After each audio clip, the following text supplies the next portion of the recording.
عائشہ سماع موتا یعنی مردوں کے سننے کی اس حد تک انکاری تھی کہ مردے نہیں سنتے ہیں، وہ انکار کرتی تھی کہ انہوں نے عبداللہ ابن عمر کے سمجھ کا جو بدر کے تعلق سے انہوں نے جو بات سمجھی تھی کہ مردے سن سکتے ہیں اس کا بھی رد کیا، اور حضرت عائشہ نے بھی کہا یہ نبی کا معجزہ تھا، ان کے خیال میں ان مردوں کو سنا دینا یہ اللہ ہی کا کام تھا، اللہ کے سوا نبی بھی مردوں کو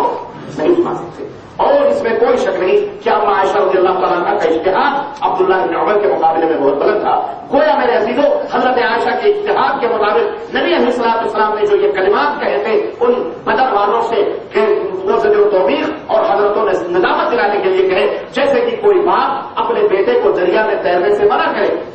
باپ نے کہا بیٹے دریا میں مت تیرو، لیکن پھر بھی بیٹا باز نہیں آیا اور جا کر کے دریا میں تیرا اور ڈوب کر کے مر گیا۔ اب اس کی لاش باپ کے سامنے لائی گئی تو باپ کے سامنے آنے پر بے اختیار باپ کے منہ سے یہ نکل جاتا ہے کہ میں نے تجھے کہا تھا کہ دریا میں مت جانا، آخر ڈوب کے مرا نا۔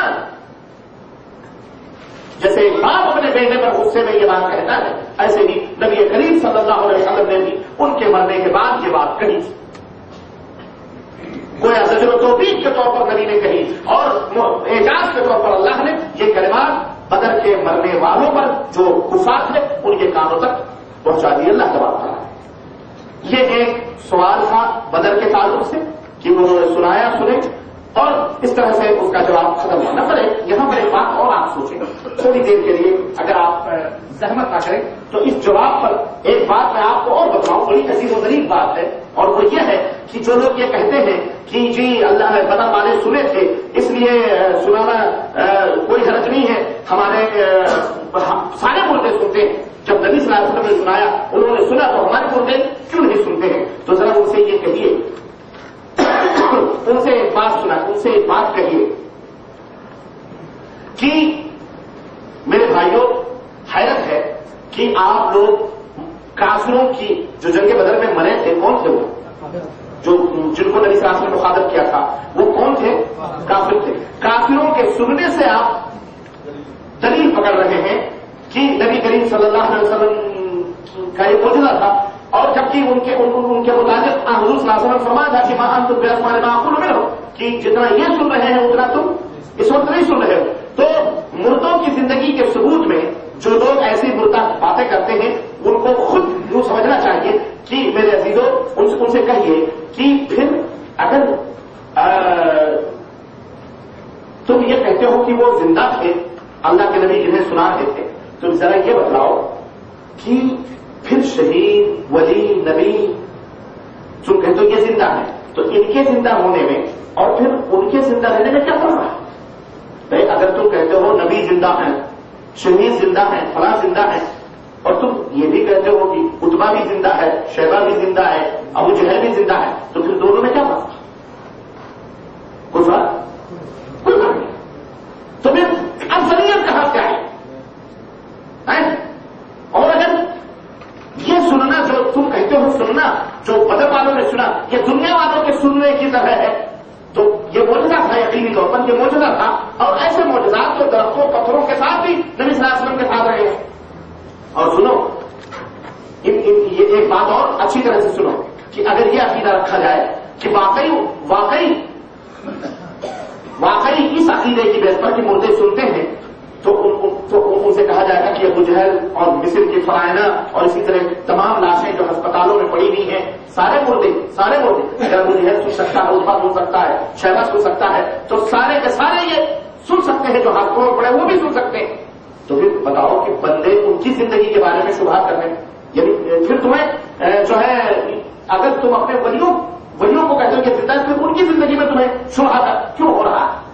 کہ وہ زندہ نہیں؟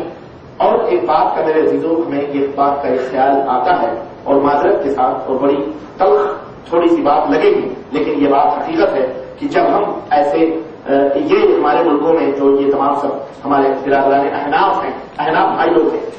ہم جب ان سے یہ کہتے ہیں کہ اللہ ہی زندہ ہے، وہی قیوم ہے، ہمیشہ سے قائم ہے، اس لیے مدد کے لیے اسی کو پکارا کرو، تو ہمارے یہی احناف بھائی کہتے ہیں کہ نبی صلی اللہ علیہ وسلم بھی تو زندہ ہے، نبی صلی اللہ علیہ وسلم بھی تو زندہ ہے، ان کو بھی پکارنا چاہیے۔ اور جب ہم یہ کہتے ہیں کہ نبی صلی اللہ علیہ وسلم قیامت تک کے لیے پیغمبر ہیں اور آپ صلی اللہ علیہ وسلم کی رسالت زمین اور آسمان جب تک قائم و دائم ہے تب تک کے لیے قائم ہے، تو کہتے ہیں کہ جی ہم امام ابو حنیفہ رحمۃ اللہ علیہ کی تقلید کرتے ہیں، ہمیں ان کی تقلید کرنی چاہیے. یعنی اگر توحید اور شرک کی بات ہو تو نبی صلی اللہ علیہ وسلم کو زندہ کر دیتے ہیں، توحید اور شرک کی بات ہو تو نبی صلی اللہ علیہ وسلم کو زندہ کر دیتے ہیں، اور اگر اطاعت رسول اور ائمہ کی تقلید کا تذکرہ ہو تو آپ حضرت صلی اللہ علیہ وسلم کو معاف. یہی تو بات ہے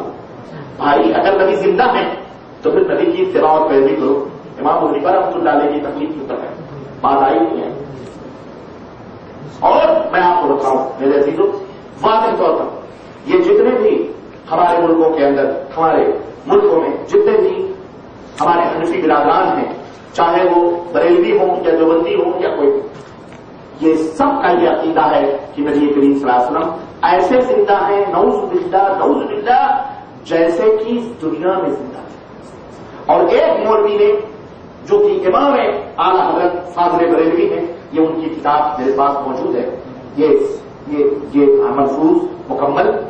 یہاں تک کہ انہوں نے لکھا ہے استغفر اللہ کہ اللہ کے نبی ایسے زندہ ہیں جیسے دنیا میں زندہ تھے، یہاں تک کہ نبی کریم صلی اللہ علیہ وسلم کی بیویاں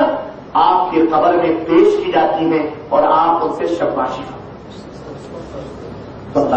یہ محفوظ اعلی حضرت مکمل قادری مشن نصب 9 محلہ مسجد بریلی یوپی کی چھپی ہوئی کتاب. یہ امام احمد رضا فاضل بریلوی جن کا مسلک لوگ یہ امام الاحناف،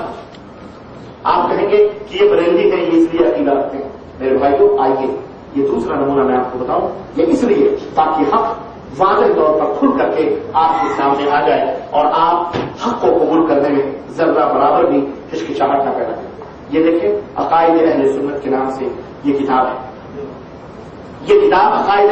علماء اہل سنت دیوبند ان کے علماء کی کتاب ہے، فخر المحدثین حضرت مولانا خلیل احمد سہارنپوری کی لکھی ہوئی. اور اس میں جو ہے انہوں نے لکھا ہے کہ اللہ کے رسول صلی اللہ علیہ وسلم استغفر اللہ اس طرح سے زندہ ہے.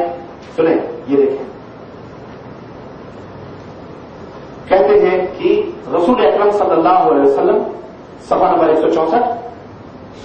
ابھی قبر میں زندہ ہیں اور مثل گوشہ نشینوں اور چلہ کشوں کے تنہائی میں بیٹھے. قبر میں تنہائی میں بیٹھے، جیسے ان کا مال قابل اجرائے حکم میراث نہیں ہوتا ایسے ہی آپ کا مال بھی محل توریث ہے. یعنی جس طرح زندوں کا مال وراثت میں تقسیم نہیں ہوتا، اسی طرح نبی کریم صلی اللہ علیہ وسلم کا مال بھی وراثت میں تقسیم نہیں ہوگا کیونکہ آپ زندہ. حالانکہ اللہ کے نبی نے فرمایا نبی جب مرتے ہیں تو مال و دولت نہیں چھوڑتے بلکہ وہ علم چھوڑ کے جاتے. یہ کہہ رہے ہیں مال چھوڑ کے جائے. سنیے یہ دیکھیں، کہہ رہے ہیں یہی نہیں بلکہ مولانا اشرف علی صاحب تھانوی ہیں اور یہ مولانا قاسم نانوتوی صاحب ہیں حجت الاسلام، مولانا محمد صاحب قاسم نانوتوی، اور اسی طرح کہتے ہیں کہ یہ پورے حضرت صلی اللہ علیہ وسلم اپنے مبارک مزار مبارک میں بجسدہی موجود ہیں اور باحیات ہیں. آپ کے مبارک مزار مبارک کے پاس کھڑا ہو کر جو سلام کرتا اور درود پڑھتا ہے آپ خود سنتے ہیں اور سلام کا جواب دیتے ہیں. اور تو اور رہا میں آپ کو بتاؤں، یہی نہیں، یہ دیکھیں فضائل اعمال حضرت مولانا زکریا صاحب کی فضائل صدقات، اس کے فضائل آپ میں یہی نہیں کہ نبی صلی اللہ علیہ وسلم سنتے، یہی عقیدہ مان لیا جاتا کہ نبی ہی سنتے ہیں نا یا نبی ہی زندہ ہے تو بات رہتی. یہ مولانا زکریا صاحب تبلیغی جماعت کے بہت بڑے امام ہیں. اب میں آپ کو بتاؤں یہ کیا لکھتے ہیں، نبی ہی نہیں بلکہ جناب علی یہ جتنے بھی مردے ہیں نا، ابھی میں بتاتا ہوں کہ نبی تک کی عقیدہ ہوتا تو بات رہتی. یہ دیکھو فضائل صدقات، بلکہ جتنے بھی بزرگ ہیں سب قبروں میں زندہ ہے. عقیدہ بتایا جا رہا ہے. کیا کہتے ہیں شیخ ابو یعقوب سنوسی کہتے ہیں میرے پاس ایک مرید آیا